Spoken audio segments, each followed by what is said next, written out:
Bom, eu sou Josemar Martins, Josemar da Silva Martins, mas as pessoas me conhecem como Pinzó. E eu ultimamente ando assinando como Josemar Martins Pinzó. Pinzó é um apelido que eu ganhei ainda no colégio, quando fazia quinta série. Errei o nome do navegador Vicente Anês Pinzon e ganhei o apelido. E me acostumei a usar desde lá, desde quando tinha 17 anos. Já uso, todos os livros que publiquei tem Pinzó no livro, então já considero incorporado, embora não tenha oficializado. Eu sou professor da Universidade do Estado da Bahia, no campus de Juazeiro, no Departamento de Ciências Humanas, no curso de Pedagogia e no curso de Comunicação Social. Sou membro do programa de mestrado em Educação, Cultura e Territórios Semiáridos. Fui do corpo de professores do programa de Ecologia Humana e Gestão Socioambiental. E sou de uma cidade muito pequena, é importante dizer isso, que é Curaçá, que fica no norte da Bahia, abaixo de Juazeiro, na margem do Rio São Francisco. Nasci no meio rural. Estou dizendo isso porque isso tem a ver com a história do livro também. E, enfim, tenho trabalhado esses anos todos com professores, formação de professores. Estou muito ligado nisso, mas tem uma relação com outros temas, inclusive o tema da ecologia humana, o tema da cidade, da cultura, são temas que me interessam. Bom, o livro Pesquisa e Criação, ele decorre de um trabalho de pesquisa, que eu estou chamando de Pesquisa e Criação, porque, primeiro, para reconhecer que há sempre um trânsito grande entre pesquisar e criar, e entre criar e pesquisar. Quer dizer, todo mundo que pesquisa, cria, né? Quando você pesquisa e vai comunicar o que pesquisou, no fundo você comunica isso criando uma obra. Mas também toda a criação de uma obra implica um trabalho de pesquisa. Quer dizer, os artistas plásticos, os músicos, o pessoal do teatro, todo mundo que lida eminentemente com criação desenvolve um trabalho de pesquisa. E o livro, portanto, parte desse pressuposto de que o trânsito entre pesquisa e criação é um trânsito intenso e fecundo. E o segundo elemento é que o trabalho de pesquisa e criação que tem no livro é um trabalho de autobiografia com professores, principalmente com professores e professoras do meio rural, que escreveram histórias. Então é um trabalho de autobiografia, mas uma autobiografia de fato composta, né, pela própria mão dos autores das histórias. Então, esse trabalho é um trabalho de criação, que na verdade é um trabalho de criação que precisou ser animado. Então a gente fez diversas oficinas para poder provocar o ato da escrita, que não é uma coisa natural, é uma coisa que precisa ser provocada, ajustada, revisada. Quer dizer, tudo isso faz parte do processo de criação. Então, as histórias autobiográficas que compõem o livro, elas contam também uma história da educação a partir da experiência das pessoas. Cada um conta um pedaço de vida que compõe também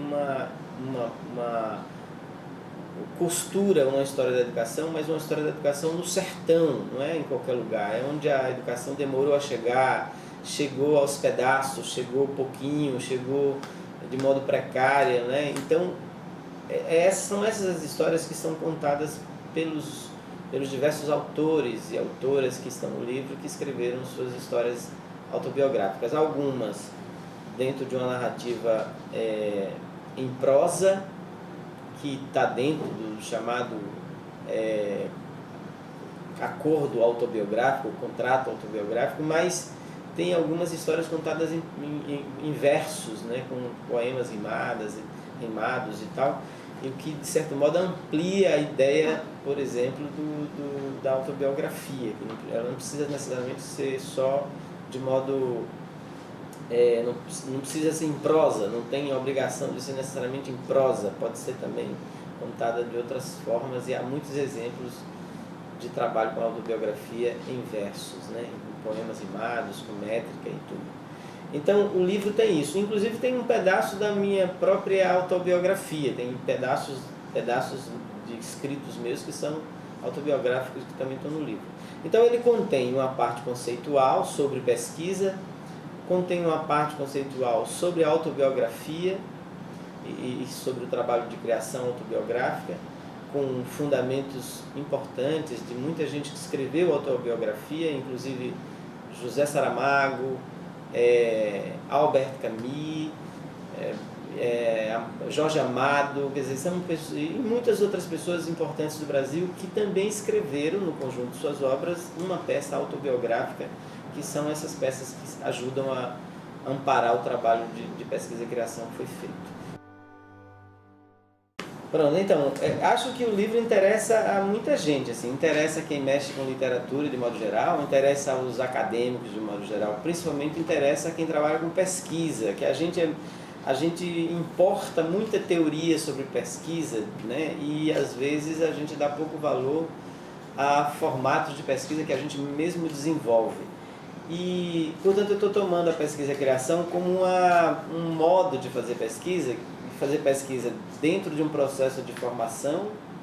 No caso, todo o trabalho de criação, de pesquisa e de criação que consta no livro foi feito dentro de processo de formação de professores, mas principalmente a própria pesquisa foi uma pesquisa estruturada num processo de formação, quer dizer,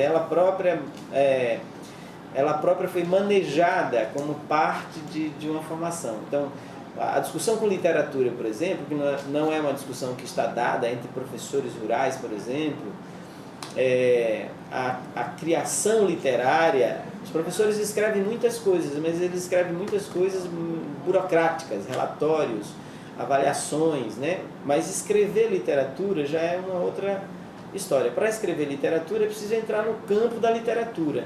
Então a gente fez oficinas que fazem com que as pessoas fizeram com que as pessoas se inserissem dentro do campo literário, sobretudo o campo literário autobiográfico, para poder elas sacarem um pouco a lógica da criação literária autobiográfica e criarem.